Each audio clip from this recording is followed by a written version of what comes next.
No, not everybody was here for the first session, and not everybody went to the meal that we all shared together. But I will pass along one thing that I was told as people were filling their plates and eating. I was told you need to be real interesting, real exciting. I think this time. And I don't disagree. I ate plenty of pizza myself. The advantage that I have, though, is I get to stand up and I get to move around. And so the real challenge is for you guys as you sit there and sit still and try to follow along. I want you to think about this very, very fundamental truth. This is one of two really fundamental truths that I want you to think about with me for a little while tonight. My choices determine my outcome. My choices determine my outcome. That's probably as simple as you're thinking it. I don't mean it any more difficult than that. I really mean my choices determine my outcome. And that is not really all that hard for us to kind of illustrate. Think about this. Hopefully it doesn't describe your marriage, but imagine a marriage where two people have just kind of grown apart and they've quit communicating. They're not really trying to work out their problems. They're not meeting each other's needs. They're just at odds with each other and they're not doing anything about it. You and I don't struggle real hard to know what the outcome is. We know the path that marriage is on. Or maybe on a lighter note, think about a vehicle. Regardless of the vehicle you drive, all of them need some maintenance and some upkeep along the way. I think that's especially true when you get a vehicle that's got a little age and a few miles on it. And listen, you may get away with some ignoring some rattles and some leaks kind of here and there. You can even ignore that pesky low oil light that keeps flashing. As a matter of fact, I've seen this done before. Just put a little piece of tape over it and it's as if the light's not even on. You can do that. You can choose to do that. But you and I very well know the outcome of a choice like that. And I think I could probably come up with some more. But I've got you in Psalm 1 for a reason. The reason I have you in Psalm 1 is because I think this is a psalm that perfectly illustrates this idea of choices and outcome. As a matter of fact, I really think that is the theme of Psalm 1. This connection there. I think it gives us this big picture of life and this clear connection between the path that we choose and the outcome. And so I've got it there on the slide in front of you. And I've kind of broken the psalm down in just a few different ways. I've got the first couple of verses, I'm calling those choice verses. Choice verses. How blessed is a man who does not walk in the counsel of the wicked, nor stand in the path of sinners, nor sit in the seat of the scoffers, but his delight is in the law of the Lord, and in his law he meditates day and night. And so if you're thinking about those being the choice verses, the first verse is really the way of the world, right? You see that pretty easily. The counsel of the wicked. That's just the going along with the wisdom of the world. Whatever the world says, whatever their ideas are, you just kind of latch onto that and go along with whatever the world says. And so then you've got the path of the sinners, and I think that's just kind of going along with whatever feels right, anything you want to do. If it feels good, if it feels right, do it. That's just kind of what the world does, so you can choose to go down that path. Or then sitting with scoffers.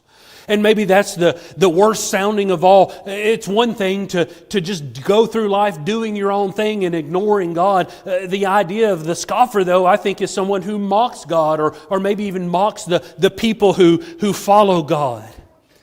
And to sit there. To sit would say, this is kind of where I belong. This is where I feel comfortable. Now maybe the psalmist means for these to be varying degrees of distance from God. Maybe that's true, maybe not. But all of these have some relationship with evil. And so that's one choice. It's the way of the world, the counsel of the world, the path of the world. Even just being there with the scoffers. But then there's the other choice, that's verse 2. To delight in the law.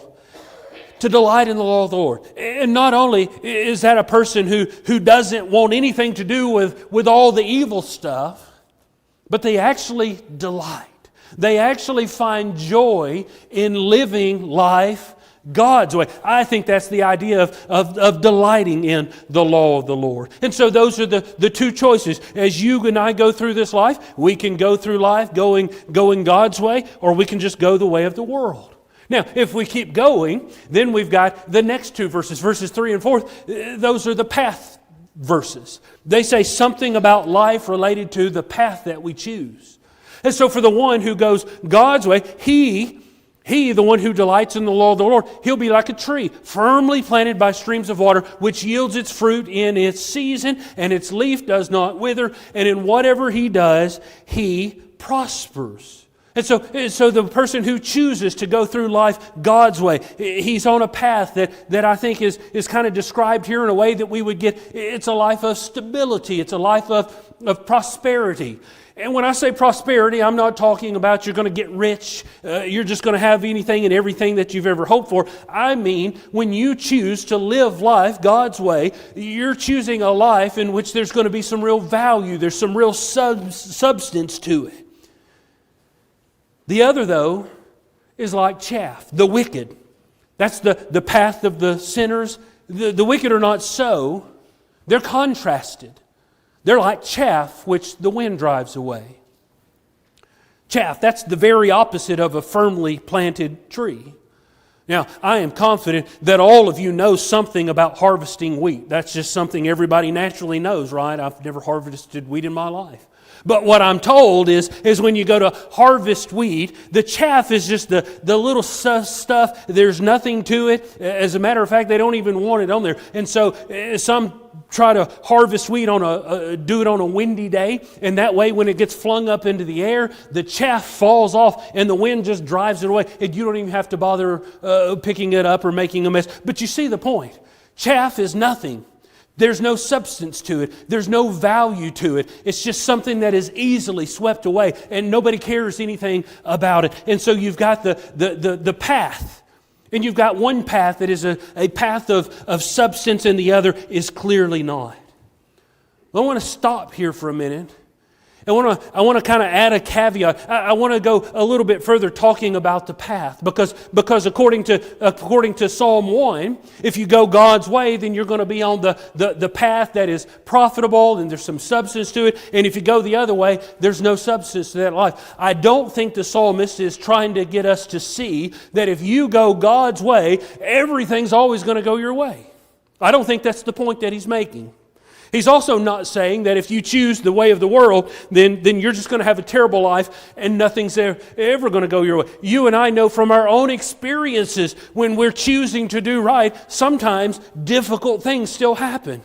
And as a matter of fact, we would not be alone. There are some righteous men in the Bible, some people of faith in the Bible that are observing some of the inequities, the injustices, the suffering, and they're asking God questions. Why? How long is this going to happen? So righteous people for a long time have been observing the success of wicked people. As a matter of fact, that is almost a theme throughout Scripture, is that there is going to be a day when there's this reversal of fortune, where the righteous suffer now and the wicked prosper now, but one day things are going to look much different. I want you to go to one other psalm with me. That's Psalm 37. Psalm 37. I like Psalm 37. I'll tell you, if you are ever really just kind of struggling with the way that life is going, if you're ever a little bit down, if you ever feel like doing things God's way is just not profiting for you, if you're ever envious of the wicked, I want you to take a look at Psalm 37. We don't have time to look at all of it tonight, but I want you to see, notice beginning in the first verse. Don't fret because of evildoers. Well, I think the idea of not fretting, the very fact that he says don't fret because of evildoers suggests that there may be some fretting because of evildoers. Be not envious toward wrongdoers. Do you see that? I think it's just human nature sometimes that we envy the people who seem to have everything going their way.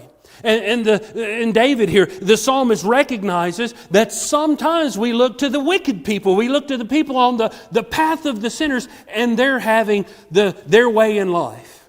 But he says, don't fret because of evildoers. Be not envious towards wrongdoers, for They will wither quickly like the grass and fade like the green herb. Trust in the Lord and do good. Dwell in the land and cultivate faithfulness.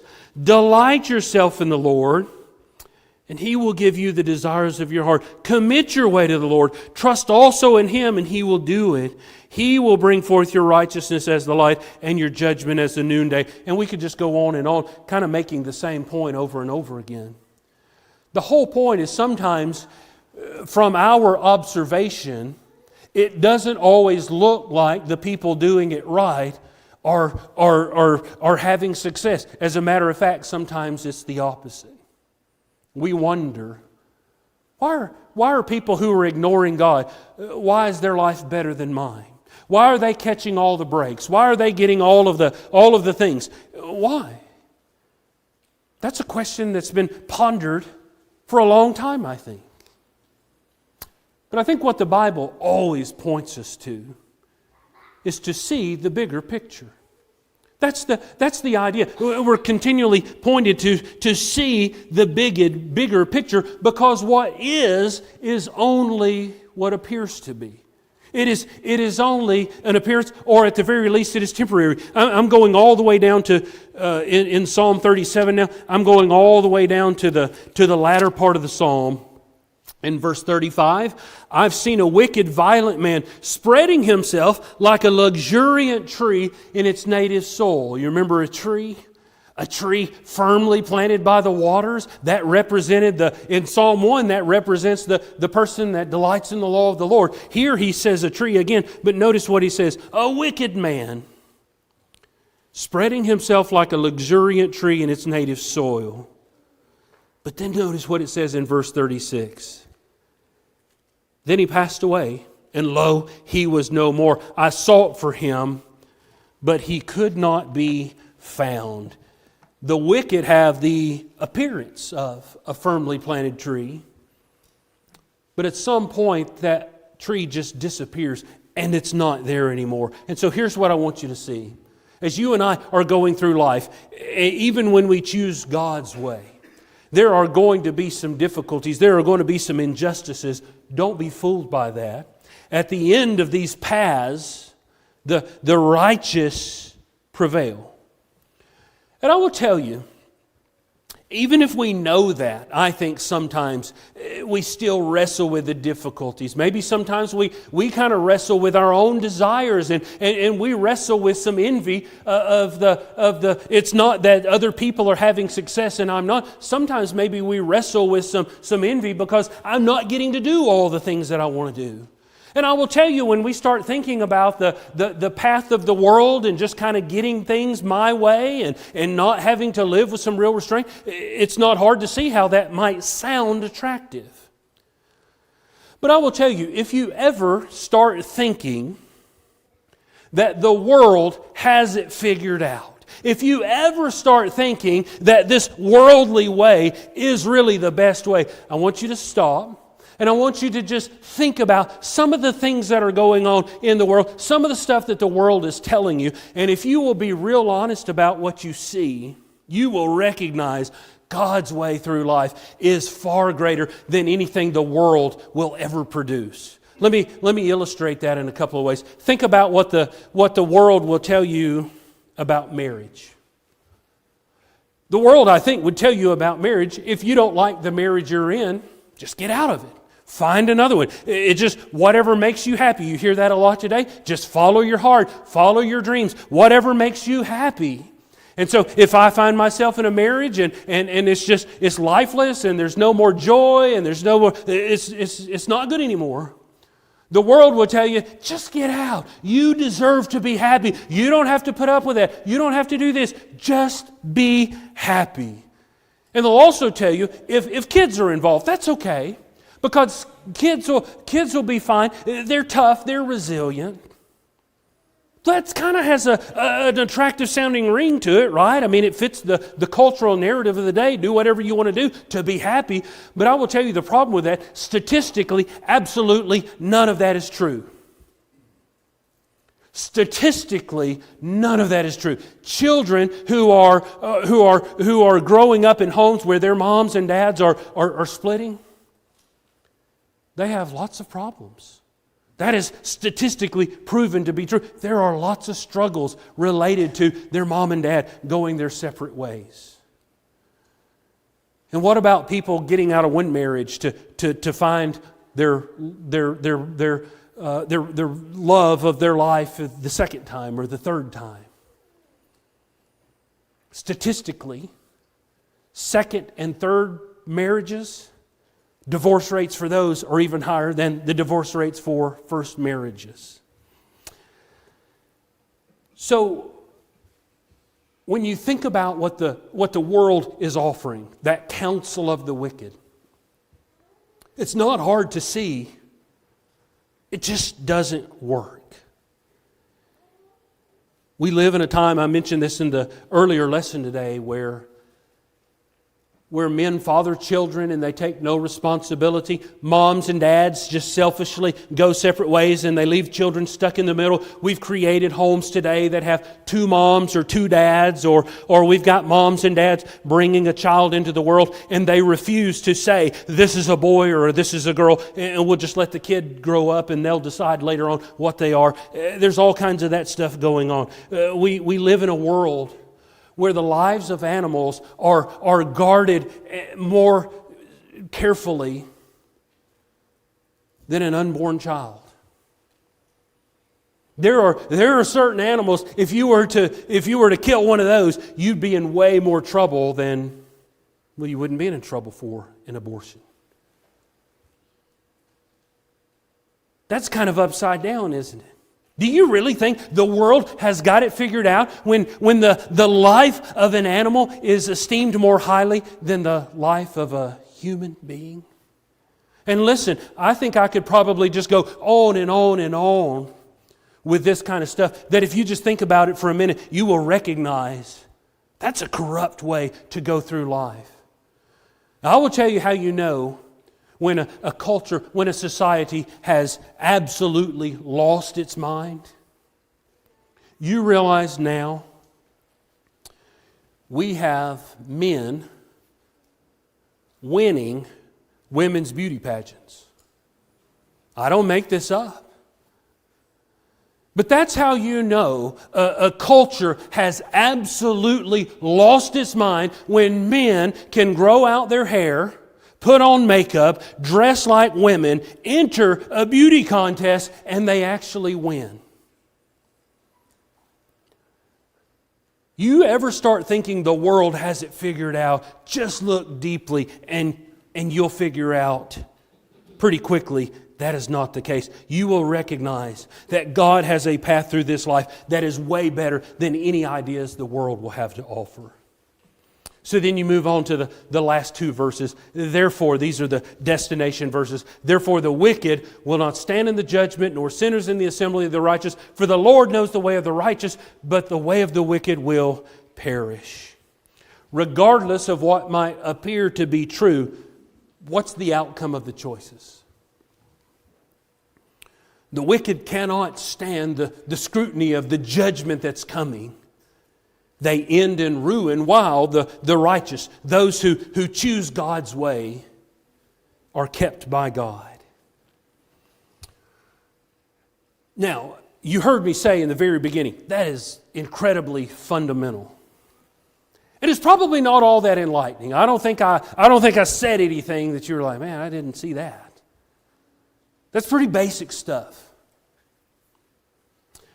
But I think we have passages like this to remind us and to shape the way that we think about our choices. What I think Psalm 1 is showing us is that our final destination, whatever that is, and I'm not even certain that the psalmist is necessarily talking about eternal judgment, but we know that is very much a reality, that one day all of this comes to an end. And when all of this comes to an end, there is a judgment, and there are only two destinations. And where you and I end up is not arbitrary. If I end in ruin, it's not because I ran into a bad string of luck. If I end in ruin, it is purely by the choices that I made, who I chose to listen to, and the kinds of choices I made as I traveled through this life. And the same is true for those who end up righteous. It's not because you got lucky. It's not because you caught a few good breaks. It is because you found delight in living life God's way. You and I control that destination through the choices we make. Now, I said there was one of two very fundamental principles. Here's the second one that I want you to think about. And that is this: every choice moves me in a direction. That's not a whole lot different than the first, but I'm getting a little bit more specific now. I want you to think less big picture, and I want you to think more everyday stuff here. Every choice moves me in a direction. Now, I'm willing to concede just a little bit on the word every here. I know sometimes when we start speaking in absolutes, we're in a little bit dangerous territory. I will concede there may be some choices that really don't move me much of any direction. The tie that I'm wearing. I happen to think it's the perfect tie with the shirt and the coat, and it's got the colors and it's bringing it all together. You may decide, though, that doesn't really go. Or I've been told before, back home, sometimes I'm reminded or told by my wife, I don't think that goes like you think it goes. I made a bad choice, maybe with a tie or a pocket square or the socks or whatever it may be. I want you to see, I don't think those choices are really moving me anywhere. Do you see that? Now, it might affect the way that you think about my sense of fashion, but it's not really moving me anywhere. But I will tell you, with absolutely rare exception, very few choices are not moving us in a particular direction. I mentioned in that first lesson, talking about creating godly homes. And I emphasize that moms and dads don't do that by just one choice here or there. That is going to be a culmination of choices day after day after day. Hundreds and hundreds and hundreds of little decisions. And all of those little decisions we're making, they're not neutral decisions. So let me tell you how even small choices might move us in a particular direction. Imagine you're having a hard time making ends meet. Now, that might be something that all of us, we've been there before, and we know what it's like to kind of have a hard time making ends meet. Maybe we're getting behind on some bills. Maybe we've racked up quite a bit of debt, and the debt mountain is just climbing, and we're not making any headway. So we're in kind of dire straits financially. So imagine that you're in that situation, but also imagine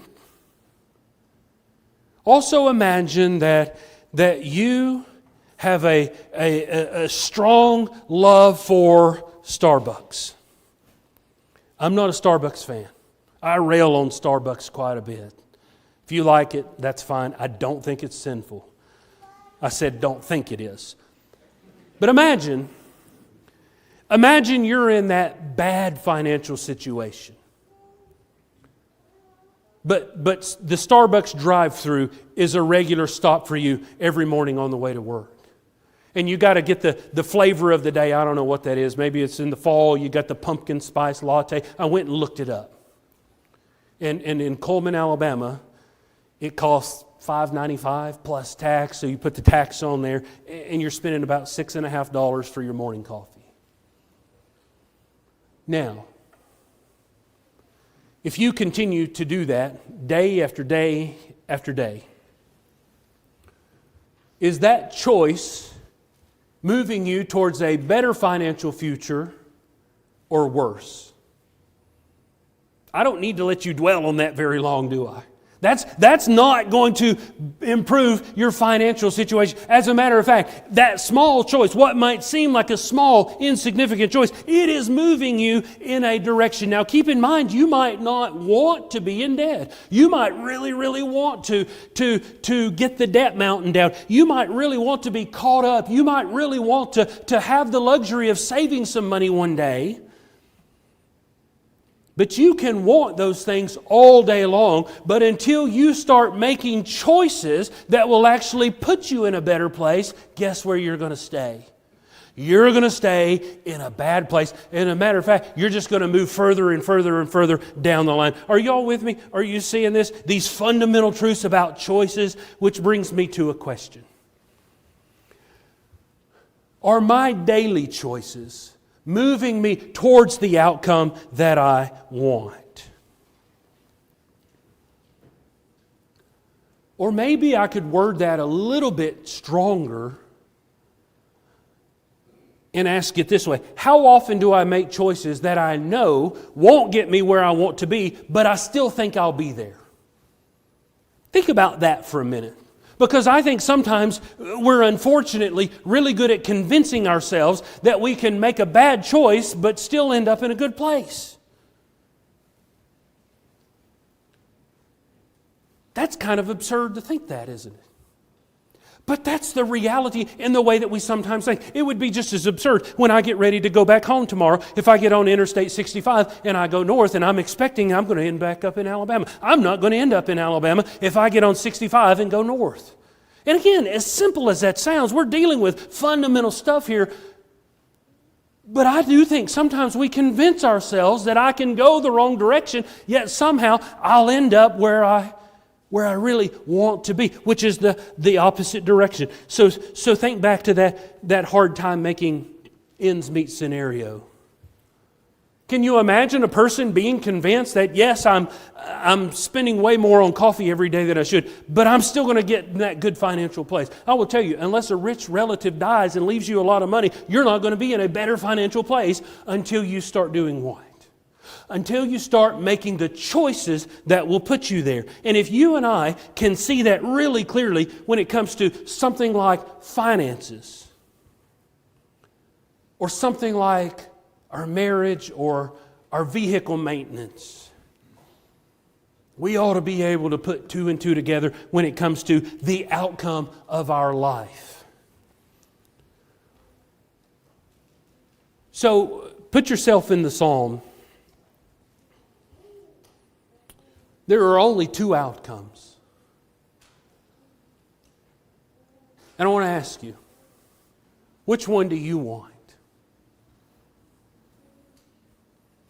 When your life comes to an end, which one do you want? I don't really have to ask that question, do I? I mean, you're sitting in a church building on a Saturday night. I will tell you where I know you want to end up. When this is all over and that day of judgment comes, you want to stand with the righteous.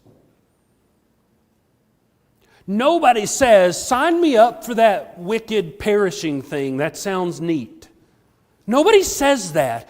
Everybody would say, I want to stand with the righteous. That's what I say, and that's what you say. But remember, wanting something is not what gets me there. You know by this point what I'm going to say. It's your choices that get you there. So for the last few months, I have made a very miserable attempt at losing a few pounds. I know what you're thinking. You don't need to. You look fine. But I want to lose a few pounds, okay? I have a relationship with food that just makes it hard. So that's why I said I've made a very, very poor attempt at this. You know, it started like all the other ones. I did pretty good for a day or two or three, and then just kind of discipline was just out the window, and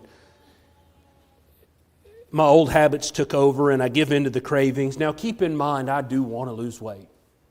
I want to feel better. I want to look better when I see myself in the mirror. I want my wife to look at me and think, oh, he's really, really taking care of his body. I want all of those things. Yet at the same time, I keep making decision after decision after decision that is not going to get me that. Do you see that? Wanting is not the same thing as choosing the things that will get me there. You will be proud of me, though. I was sitting in my office just a few days ago. It was about lunchtime. My wife had packed me a lunch, which was great because it was convenient. Plus, I don't have to go spend $10 or $12 to buy lunch. And I just had it there in the microwave. And right about that time, my phone's sitting on my desk. And the McDonald's app, somehow at lunchtime, magically, it alerts me, free French fries. Free French fries. I don't know if it was National French Fry Day or what it was. Free French fries. You don't even have to make a purchase. You just show up with the app and we'll give you free French fries. Guys, I will tell you, I wrestled with that way longer than I should have, and I thought justified it in every possible way, and you'll be proud of me. I just put my head down and went back to work, and I didn't go get the free French fries. But I will tell you, sometimes the connection between the little choices and the outcome, we just don't connect.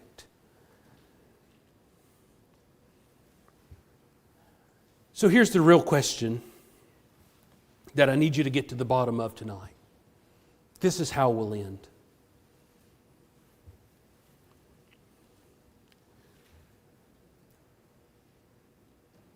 Think about that question. Are my choices moving me towards the outcome I want? Can I just ask you for a minute to listen to me say something about some particular choices? I want you to think about the choices that you're making on a regular basis when it comes to time. Not just do I give some time to come to the services, but what does the balance of my time look like? I mentioned earlier the screen time and what an astronomical number that is for some of us, maybe a lot of us. And I will just tell you, if last week I spent more time scrolling TikTok, YouTube, Facebook, Twitter, X, whatever it is now, sports, tuning into CNN or Fox or whatever your flavor is to get the political news, can we just readily admit that those things are not going to move me towards the outcome I want? I can promise you. You can be as passionate as you want to be about the next election and the next election and the next election, but those things are not going to move you in the direction that you want to go. And nothing you find on TikTok, nothing you find on YouTube, nothing you find on Facebook is going to move you in that direction. So stop wasting time. It's not going to get you where you want to go. Maybe it's the sports. I mentioned that. I told you I mentioned some stuff a lot. And can I tell you, I mention that a lot because that's the stage I'm in right now. And as a parent, I see how difficult it is to make the best decisions.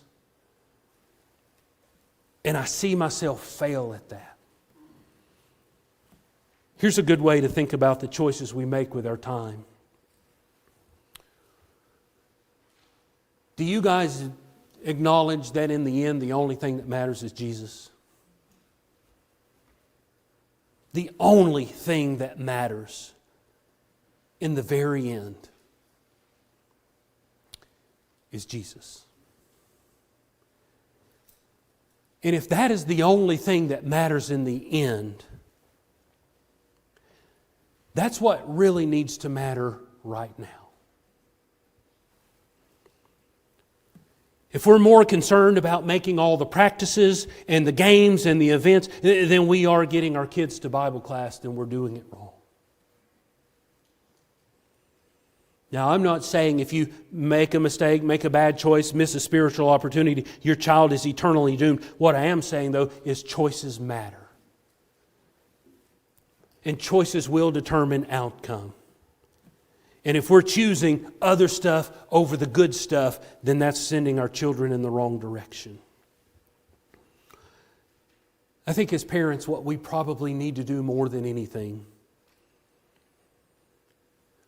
and instead of looking at our children to to see what they can accomplish in the sports world or in the academic world, or to see how we can help them make money, have lots of friends, have lots of fun. What we need to start looking at them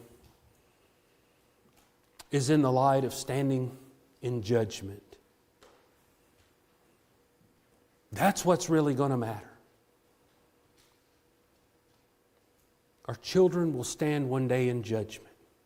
And it will not matter how successful they were. It won't matter how smart they were. It won't matter how popular they were. What will matter is what they did with Jesus. And as a parent, what I want to do is give them the best chance to make the right choice, which means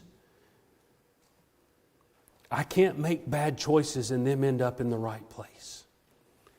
And that won't work for myself. Maybe instead of thinking about time, we could think about people. Who am I surrounding myself with? Who am I listening to? Who do I turn to when I need help? Am I sticking with other people who are on the godly path? Or am I trying to intermingle with the people on the other path? I will tell you,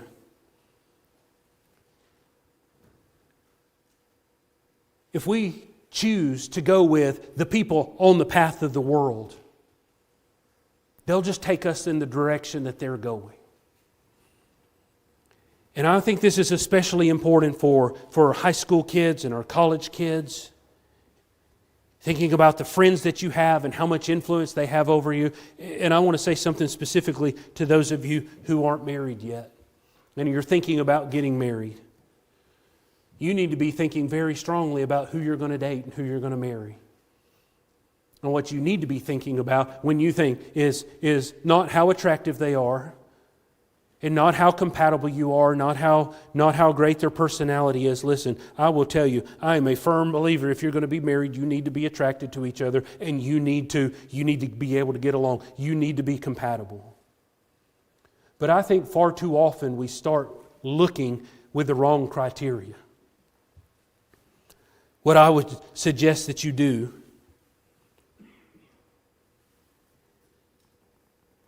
is start with the spiritual first. And if that person checks the spiritual box, then from those people, now who's attractive and who do I like? I think far too often we just start with the wrong thing there. Maybe we deceive ourselves when it comes to all kinds of other things. Can I tell you one more thing about that, who you date, who you marry, warning? And why I think it's so important to not start down a bad path. Maybe you've seen similar situations before. I had a mother call me one day, and she was upset in tears, and she has a daughter, and she's explaining to me that her daughter is deeply involved with this man who's just recently divorced, does not have a scriptural right to divorce or remarry. And she said, I want to bring her to you. I want us to talk. And so for about an hour, we sat down. And we kind of laid everything out on the table, and we started looking at some Bible passages and started with is it wise, and then is it sinful? And she readily admitted that it wasn't wise. And she even acknowledged that if she married this man, that would put her at odds with God. She plainly told me when I asked her, what should you do? She said, well, I know what I'm supposed to say. And I will tell you what she did do. She ended up marrying him, and to this day she has 2 children with the man.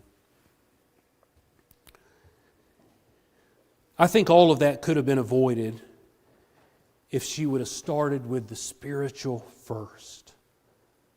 I think what happens lots of times, we get emotionally connected to people, and then it's just harder and harder and harder to make good decisions. I'm not going to rant about that anymore. The people, when we're thinking about making good decisions, decisions that will land us where we need to be, we can't not think about the kind of people that we have in our lives, especially the people that we date, especially the people that we decide to marry.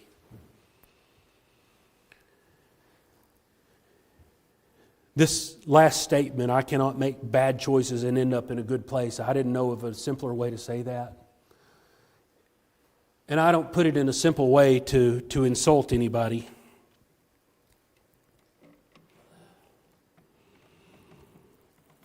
It's just the reality. And so here's what I want you to do. Maybe you sit here tonight and realize you've not been making good choices.